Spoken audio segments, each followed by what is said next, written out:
Hello, beautiful ladies. Karen McCoy here, and welcome to today's live video 10 tips for staying on track with your training and food when summer hits. Okay, so yes, summertime is finally here. We're finally getting warmth here on the West Coast. I don't know where you guys are, but we all know the change in climate and all of that stuff is just insane. So, when we come up to summer, I've been watching this phenomenon and I lived through it myself for decades now. And I want to share with you some of the challenges and some of the ways through when it comes to summer hitting and we want to maintain or move into a body transformation and we want to manage our food properly. So, let me just pop on in here and just see if there's anybody here. Leave a comment. Now, last time I couldn't see the comments. I don't know why. Leave a comment. Let me know you're here, and we will begin. If you have any questions, pop them in the comments, and hopefully this time I'll be able to see them. Last time was not as good. All right. First one. So many people fall away with their healthy living protocols when summer hits, right? So it's not necessarily good or bad. It is what your goals are and where you want to go with all of that. So I always say that choice is our greatest value and being able to make a decision. So here's where I want to go through some things that might help to ease your mind or might help to also bring you closer to staying on track without whipping yourself and making yourself bad or wrong, because that's no way to live. So first of all, if you like where your body is at or how it's progressing with your training and your food protocol, then you stay where you are, right? Whether that's 3 or 4 or 5 days a week, doing your exercise, whether you're doing a whole body or a split, whether you're in CrossFit, maybe you're a runner, maybe you're a cyclist, whatever it happens to be. If you like where you are and you're happy with it, that is your maintenance plan. And so you can stay with that. If you want to continue to build and shape your body, and if you're on somewhat of a weight loss journey, then you need to follow the progressive overload principle. And so this is what bodybuilding, body sculpting, isolation work, however you want to call it, this is where we usually break the body up into 3 or 4 different workouts that you cycle through, and it hits all 9 muscle groups. Now, I've covered in previous videos, you can check out under guides, or you can check further down. My YouTube channel actually would probably have it, Karen McCoy on YouTube, and I talk about training protocols. How much volume do you need on a muscle, like say biceps, to tighten and tone and shape and build whatever word you want to use. So there are specific protocols around that, and I get them down to sets and rep ranges. So you can take a look at that video. Basically, if you want to shape and tone your biceps, but you're only doing 3 sets, it might not be enough. So a lot of it depends on the volume you're putting on the muscle. So depending on what you're doing, if you like what you're doing, you're going to keep going in the summer. Summertime does not have to mean you're falling away from your training, okay? It really depends on you. I have my own gym on my property here. And so, but even when I didn't, I found summer training was my best time to train. And I was still 5 days a week. And the reason for that is because nobody's in the gym. Like nobody's there. And I had the whole gym to myself. And it's a slower time for me because clients go on holidays, all that kind of stuff. So I make use of that time, and I'm busier in September through to February. September is the biggest month for fitness and wellness and weight loss. It's not January. I mean, January, yes, there's a lot of people, but there are a lot of crazy people that are kind of all over the place, right? September is where women, which is my audience, they are getting back in line with their careers, with their business. Their kids are back in school. Everything's getting back into a routine. And that is when they get into the routine of, oh my gosh, I've had all summer off. I got to get back at it. So September is a super busy time. I'm just going to check for anybody, any comments here. No, I still can't see anybody. I have no idea why. Hopefully there's somebody here. I can't see anything. Okay. That's all right. I'll just hope somebody's there. Is anybody out there? Number two, if you're taking time off, better to have designated time off around your holiday. So, for example, if you're going away for 2 weeks to Switzerland, then you can decide to take those 2 weeks off, or you can choose another workout, like a band workout is good, or a TRX workout is good. They're small, they can go in your luggage, you can take them with you. But it's better to have designated time off if that's what you choose to do, a week or two, rather than trying to fight your way through it if it's not possible and you get all upset. And when you come back from those 2 weeks and you still got 10, 12 solid weeks of summer to keep going. So what I often see is that women kind of beat up on themselves when summer hits, the whole schedule goes off course because the kids are at home, they're taking time off, maybe hubby's home, there's more outdoor stuff to do. So it's really important that you ground yourself and you continue to schedule in, as you wish to, 3 to 5 days of exercise in order to keep things flowing, because September comes along fast. Most people gain about 5 to 12 pounds every summer. And then, of course, after that is Thanksgiving, and then you have what other ones are after that? You have Halloween, you have Christmas, you have New Year's. So a lot of times, the majority of weight gain is on holidays, and then it just doesn't come off. And so that's where I will hear women say, 10 years ago, I was 50 pounds lighter. But if you think about it, just adding on 5 pounds a year and it doesn't come off, there's your 50 pounds in 10 years, right? So we got to be really careful of that. So if you can put a hard line around exactly how you're going to lay out your summer and say, those 2 weeks, I'm going to take a break. I always recommend that my clients take 1 to 2 weeks off for every 12 weeks of training. Now that's training that with consistency, at least 3 to 5 times a week, and that's strength training. So to take those 2 weeks off, make it your holiday and go, you know what, I'm just going to do more walking, or I'm going to do swimming, I'm going to do hiking, and make that plan and stick with it. And that way you're not all over the place, because when we're all over the place, we get all caught up in our heads and we make everything wrong, right? Number three, know the 1 to 3 ratio. So this is a formula, but it's not set in stone, okay? It is where if we take time off, it takes 3 times as long to get us back to where we were. So if we were training for a couple of years, say, and then we took a month off, like summer, it'll take 3 months to get it back. Now, that depends, though, on how long you've been in the game, how seasoned you are as a lifter, how much muscle you have on your body. So, of course, trained athletes and those of us that have done it for a long time, we don't lose the gains as fast. And then when we pick it up, we come back and get gains faster. There's something called muscle memory, but really it's not about muscle memory because we never forget how to lift. But it really is about a recovery system, our immune system. Everything is primed. Our biochemistry is primed because we've been lifting consistently for years, that it comes back fast. If you're a newbie, which I would say anybody 6 months or less, and you have to be consistent in your training, because you could be a year, and if you're not consistent in your training, then they call you a newbie. What happens is you will struggle perhaps longer to get your body back to where it was. I know for me, when I had my hip replacement, I took 6 months off. I couldn't train my lower body, obviously. Train my upper body, but it was not to any extent, because I didn't want to overtax my nervous system, because my body was healing through a major operation. It has like new titanium in the body.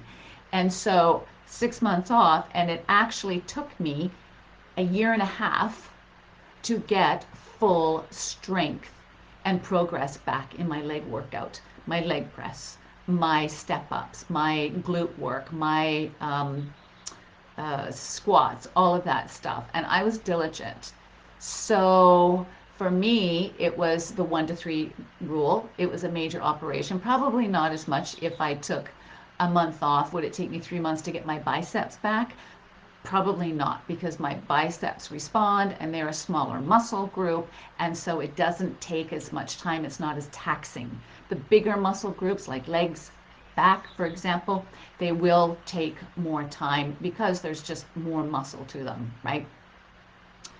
Okay. Number 4, if you don't want to train, yes, I'll put this up on the page. Stop telling stories and just own it. Yes, I hear my clients going, oh, we've heard this before. And own it early in the process. Okay, so this will keep you in alignment or in congruency with your soul, your spirit, your inner mindset. Okay, and you won't be fighting yourself the whole time. Here's the deal. I talk a lot about resistance versus flow. And when we're in resistance, when we're fighting what is, when we're fighting with ourselves, when we're beating up on ourselves, what happens is we're not in congruency with our highest good and with the health affirming, high energy emotions of joy and bliss and freedom and ease and contentment. So, this is what I always say: if you're trying to build a healthy body and healthy habits, then you need to come from a place of self-care, self-love, see it as building health, all the positives. If you're coming from, I'm going to fail again, how come this always happens to me, I can't stand this, I hate this, then you are not able to build a healthy body from a disempowered, unhealthy mindset. So that's why I'm so big on mindset, guys. Mindset is the first thing I deal with when women come in and work with me. And when we do that and we get the junk out, it's an exercise I call getting the junk out, and then we insert a different belief system. That transports over into everything, every aspect of your life, and you can use that skill set and that toolkit to help you in your career and your money and your relationships, all that stuff. So I digress. So if you don't want to train, stop making excuses or telling stories or going on and off, on and off, on and off, because that's going to exhaust your body and exhaust your emotional landscape, and it's going to erode your self-esteem. Just say, okay, I'm just going to let this go for now, and then you are moving in alignment with your choices and your decisions, instead of having this frenetic energy all around you, in your body, in your cells, in your heart. Does that make sense? Okay. Number 5, easy peasy, maintain your protein. Now, ladies, you should be getting anywhere from 80 to 150 grams a day. I'm not talking protein weight. I'm talking protein value, okay? So like 120 grams of chicken, if you get it sliced from the deli or whatever, there's about 25 grams of protein in there. So come to know your protein. There's tons of resources on the internet. Come to get clear and eat with staying conscious. Eat awake is what I always say. When you are off plan with your food, or you're not training as well, or life just goes crazy for you, the best thing you can do is maintain your protein, because they've shown this in research with people that are even 70, 80 years old, and some of them don't really lift. If they keep their protein up, they keep the muscle on the body. Okay, that's why I call protein is the magic bullet. And too many women think they're getting enough because they have a little bit of, might have a boiled egg in the morning, they have a little bit of yogurt, and they might have a little bit of chicken in their salad. It's not enough. So when women come in, we do a customized plan. We look at where you're at. We want to see pictures, see where you're at. The timing is important as well. And then we build a customized food plan based on meals, macros, timings, and portions. You can see more of that if you go to the guides tab on this page. And this is a new computer, and people are sending me messages and they're popping up. It's like, no, I don't want to see messages. I'm teaching. I'll have to learn how to work this. And so under the guides, you'll see the 4 rules, the 4 food rules. Very important that you watch that, okay, guys, so that you understand. It doesn't go into exactly what you need, because it's very individualized. I have to look at every client and see where she's at, where she wants to go, what her goals, experience, what her limitations are, all that stuff. But you need to know you have to have consistency in your number of meals, the timing, the portions, and the macronutrients. The number 1 macronutrient is protein, okay? Protein. Number 6, Stay steady on your food as best you can. So again, I always say eating well and training, they're kissing cousins. When we eat well, then, or when we're training, then we're less likely to eat lousy because we've done all this training in the gym and we don't want to mess it up. So our food is in sync usually, or we can maintain healthier eating because we've done the work in the gym or whatever you're doing, running, cycling, whatever it happens to be. So it keeps both on track. So it's really important that we don't, if we slip, then it becomes a slippery slope. So this is where I always teach conscious eating. And people always go, well, I know I'm eating. Well, yeah, but you know you're eating, but are you really eating? Are you really getting into and seeing eating good food as a gift? Okay. When you're eating lousy food, checkout food, fast food, drive-in food, your body and your cells are just innocent bystanders that are trying to do the best they can with what you're giving it. They have no say in the matter. So we are a result of our choices. And of course, one of them is the quality of our food. So stay steady on your food as best you can. And that's why exercise is important, because it will keep you more on track with your food. Number 7, eat in season. Eat in season. Okay? If you don't know what that is, look to the farmer's field in your area. If you don't have farms around you, look to your area. I live in British Columbia, Canada, and so something came out years ago, and it was actually began in Vancouver, called the 100-mile diet, which meant eat within 100 miles of what your fare is, because that's what your body is designed to do, right? If you have a cultural background, then you're better suited to your cultural foods as well. People say, how should I eat? What's your culture? Makes a big difference. Your DNA has been built in for 100,000 years according to your cultural upbringing, right? So know your culture and eat in that way, but eat in season, even if it's within your culture, or if you don't have a culture, like a lot of us are just kind of a blend, right? Then you're going to be able to understand, especially in Canada, we have extreme, and a lot of part of the States as well, we have extreme weather changes. We go from winter to spring to summer to fall, and our food is very, very different, right? So we also want to maintain a 90-10. So 90% good food, whole foods, guys. Whole foods. If you can't pick it or pluck it, hunt it or fish it, it's not a whole food. It doesn't have labels, right? And it will change your world. It will change your digestion. It will change your energy, your vitality, your results, all of that stuff. It took a while for me to learn to love whole foods. I was not brought up with them. I was brought up with awful food, actually, awful. And it was only when I moved away from home and moved to a resort town in my 20s, and it was filled with athletes, and I went, oh, yeah, that's what I want to be too. And I really had to work at coming to enjoy veggies, right? Now I love them. Now I can't not eat them because they make me feel so good, and they do their job.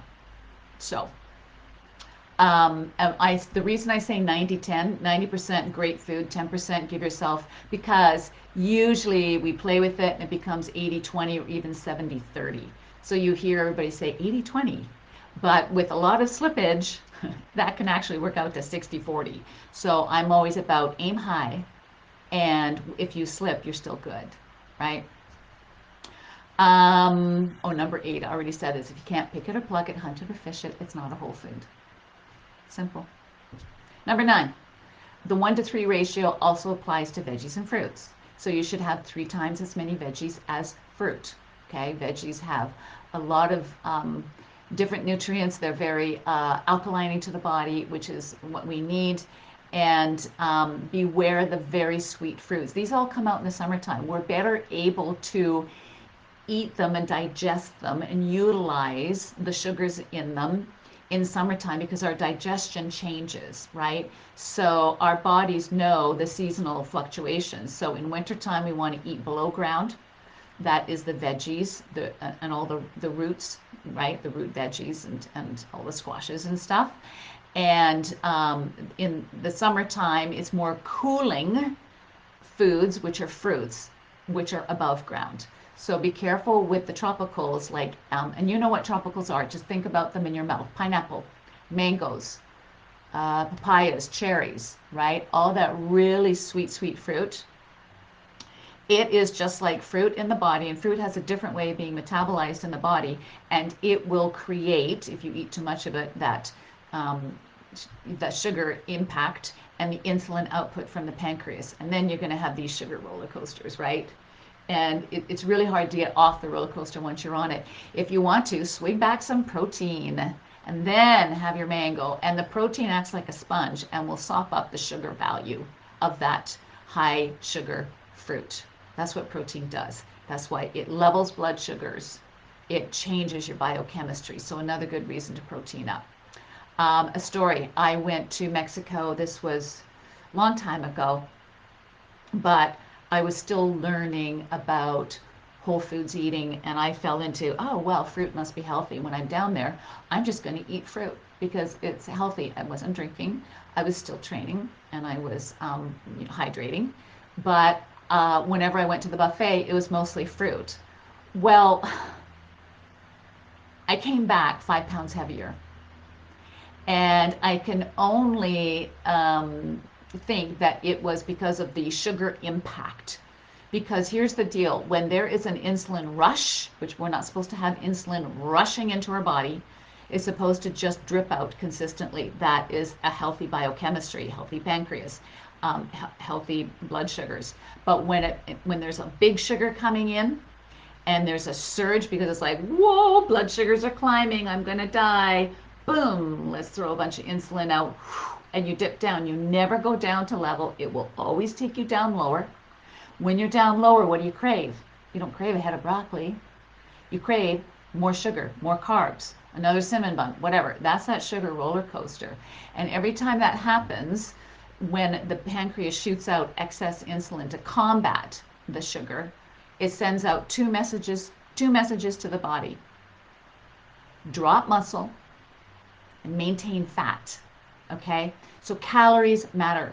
When people say calories don't matter, it drives me crazy because it does. The type of calories matter. Yes, you're going to lose calories if all you do is eat 800 calories of submarine or whatever that guy did. Sure. Yeah, there's still a formula because he's in a deficit, but he no doubt created a health situation for himself, as well as other things that we won't get into. But the sugar rush is real, guys, and we really need to take care of it, especially as we age. Our organs, our bodies are getting uh, they're not as strong because we're aging. Everything's aging, right? It's not the same as when we're in our 20s and 30s. So we really, really have to take care after 40 because that's when I notice things start to change in me and in my clients, right? So beware the tropical fruits, please. 3 to 1, veggies to fruits. And number 10, always plate your food, guys. So this is an interesting one. Research came out 3 or 4 years ago. They had people into groups eating the same food. One was plated, and the other one was eating from Tupperware. And so they were able to gauge these people with their calorie intake. And what they learned was when you plate it, we eat with our eyes, you see. And so we see how much is on the plate. And we kind of quantify it in our brain, and we're going to eat what's on the plate, right? And when you're in a Tupperware container and you put whatever food in there, you don't see an end zone because in Tupperware, what I'm talking about is if you don't portion it, if you just put a bunch of stuff in there, or what I used to do when I was traveling for training, I would put all 4 meals, because it was the same meal, I called it glop, in Tupperware. Well, I could have kept eating because my eyes kept seeing food, and I wasn't feeling satiated because the eyes do play a role in when you're satiated, when you feel you've had enough. So this is where I say to people, if you go to a buffet, plate your stuff and sit down. Don't sit there and pick. I mean, you can, but what's going to happen is you're going to think you're under eating when you're actually overeating because there's no border around your food. Does that make sense? Right? Remember, we eat with our eyes. That's how it goes. So I don't see any comments here. I'm assuming there's somebody here. I don't know why. If anybody knows the Facebook thing, why, because I have the comment settings on, why I can't see anything. And I don't see any viewers under the insights either. There's something weird going on here. I need a Facebook, dude. But I hope that was helpful. I'm going to put the list on the page, and I'm also going to put in another link that I did an article a while ago that talks a little bit deeper about how to go through summer and what to expect and what you need to do. So thank you, ladies, for being here. Appreciate it. And just remember to be very clear on your expectations this summer, and rock your world and enjoy your summer. Don't make it wrong. Don't make yourself bad, but make a choice before and stick with the plan, and then you'll be in alignment. And that's how we're supposed to live. That's how we build health on all levels, physically, mentally, emotionally, and spiritually. Okay, you guys, take care. Lots of love. Bye.